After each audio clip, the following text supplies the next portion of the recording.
I was sent this 10,000 milliamp LED flashlight for my review, and this thing is awesome. It is crazy heavy duty. It's got some really good weight on it, which feels really good. It is somewhat waterproof, meaning that it can get rained on, but you do not want to submerge this. This is rechargeable, so it does come with the rechargeable batteries. And then in the back here, you can add, this is where you're actually going to charge it, but then it is also a power bank as well. That is why it is 10,000 milliamperes.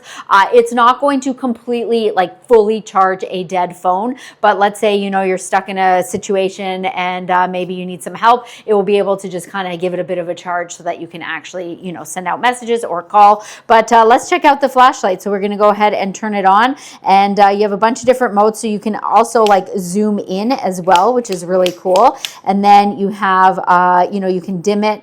You can get a little bit dimmer as you can see. And then we also have, you know, your flashing, and then you have your SOS as well. So yeah, definitely different modes. I think this is really great. It is super bright as well. And I do love that, you know, just depending on your situation, if you're, you know, hiking, walking, and then, but if you really need to zone in onto something, you have those options. And of course you've got, you know, your just little thing right here where you could attach it, put it on your wrist, make sure you don't lose it. But yeah, definitely going to be my new favorite flashlight.